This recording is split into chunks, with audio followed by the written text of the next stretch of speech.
उस वक्त से और आज तक जिस अंदाज में हमारी खामोशी रही, 5 सालों में जितनी गुस्ताखियां हुई हैं, 100 सालों में इतनी गुस्ताखियों का कोई रिकॉर्ड हमें नहीं मिलता हिंदुस्तान में। लेकिन इन 5 सालों में जो बेगैरती हमने दिखाई है, इन बेगैरतियों का भी कोई रिकॉर्ड नहीं मिलता। ये अशार, ये कलाम हम हमेशा अपने जलसों में पढ़ते रहते हैं कि बतला दो गुस्ताख नबी को, गैरत मुस्लिम जिंदा है, उन पर मर मिटने का जज्बा कल भी था और आज भी है। लेकिन मैं आपसे भी पूछना चाहता हूं, खुद अपने से भी पूछना चाहता हूं कि इन 5 सालों में इतनी गुस्ताखियां हुई, लेकिन हमने क्या किया?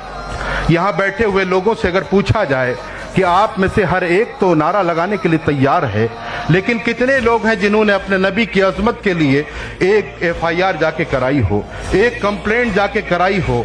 तो शायद गिनती पे उंगली में गिनने वाले लोग ही सामने आएंगे। हज़रत मौलाना कमर गनी उस्मानी साहब थे और हज़रत का जुर्म सिर्फ इतना है कि आप नामूस रिसालत पर पहरा दे रहे थे और गुस्ताखों के खिलाफ आप कानूनी लड़ाई लड़ रहे थे। आप कोर्ट तक गए, आप थाने तक गए, मगर फिर भी जालिमीन ने आप पर एक झूठा मुकदमा किया और आपको जेल में डाल दिया।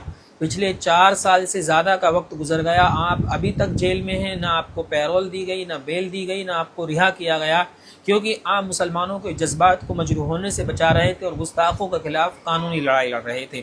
मगर कौम मुस्लिम है कि इतनी गफलत में है कि न खुद आवाज़ उठाती है, न आवाज़ उठाने वालों का साथ देती है।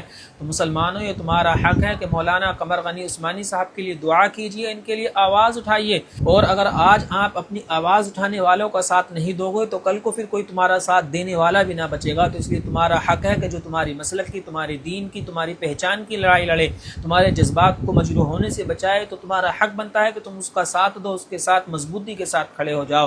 तो इसलिए हज़रत के लिए रिहाई के लिए दुआ कीजिए, रिहाई की आवाज़ उठाइए कि मौलाना कमर गनी साहब को रिहा किया जाए।